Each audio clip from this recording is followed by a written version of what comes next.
రాజ్యాంగ నిర్మాత Bharat Ratna doctor BR Ambedkar పేద బడుగు బలహీన వర్గాల అభ్యున్నతి కోసమే వివిధ దేశాల రాజ్యాంగాలను పరిశీలించి మన దేశానికి అనువైన రాజ్యాంగాన్ని రచించారని తుంగతుర్తి మాజీ శాసనసభ్యుడు డాక్టర్ గాదర్ కిషోర్ కుమార్ అన్నారు.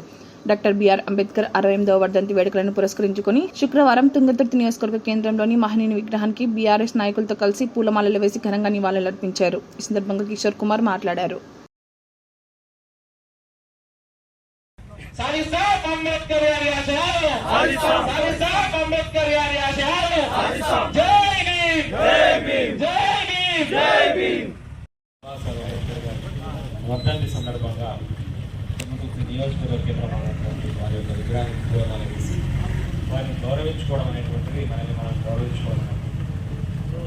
ఈ నియోజకవర్గానికి 2 సార్లు ప్రాతినిధ్యం వహించేటువంటి అవకాశం ఇచ్చినట్టే మీ అందరి ఆశీర్వాదం కంటే ఎక్కువ అంబేద్కర్ గారు కల్పించినటువంటి రిజర్వేషన్ పథకం వారు మనకు ఇచ్చినటువంటి అవకాశం, వారు చేసినటువంటి కృషిని, వారు ఇచ్చినటువంటి అవకాశాన్ని, వారు తీసుకొని వచ్చినటువంటి రథాన్ని ముందుకు తీసుకొని పోకపోయినా దాన్ని వెనుకకు నెట్టివేయకండి అని చెప్పేసి ఆ రోజు అంబేద్కర్ గారు చెప్పి దాన్ని మనం గుర్తుపెట్టుకొని వారు మనకు అందించినటువంటి ఫలాలను, అంటే దళితులకే పరిమితమైన చూసేటువంటి సమాజానికి మొదటగా మహిళలకు కానివ్వండి, ఒక మనిషికి కానివ్వండి ఓటకు విషయంలో, అదే పనికి వేతనం కల్పించే విషయంలో, కార్మిక చట్టాల విషయంలో, మనిషిని మనిషిగా గుర్తించే విషయంలో, అన్ని విషయాల్లో కూడా అంబేద్కర్ గారు చేసినటువంటి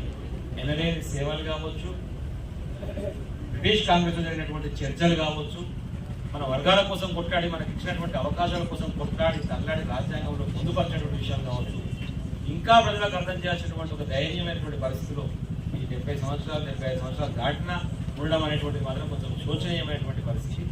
వారి ఆలోచన విధానాన్ని కొనసాగించే విధంగా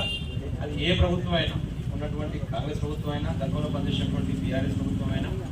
ఇంకా ముందు వచ్చేటువంటి ఎలాంటి ప్రభుత్వాలైనా సరే వారి ఆశయాలకు అనుగుణంగా ఉన్నటువంటి నిమ్న స్థాయి వర్గాన్ని పైకి ఎత్తడం కోసం, బాగుపరచడం కోసం ఎలాంటి చర్యలు చేపట్టాలో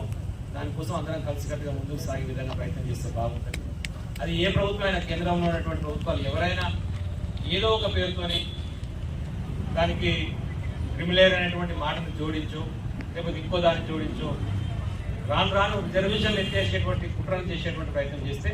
ఎవరైనా సరే, ఏ వర్గం వారమైనా సరే ముక్త కంఠంతో దాన్ని ఎట్టి పరిస్థితుల్లో ఒప్పుకునేది లేదు అని చెప్పేసి ఖండించి మనకు ఉన్నటువంటి ఫలాలను మనం ఆస్వాదించే విధంగా కలిసికట్టుగా ముందుకు సాగాలి. అదే సందర్భంలో రాజ్యాంగంలో మనకి ఇచ్చే అవకాశాల కోసం, అంబేద్కర్ గారు చేసేటువంటి కృషిని తలుచుకోవడం కోసం ఈరోజు అలా వర్ధంతి సందర్భంగా మనందరం కలుసుకోవడం కూడా నిజంగా అదృష్టంగా భావిస్తూ మీ అందరికీ మరొకసారి జై భీమ్ తెలియజేస్తూ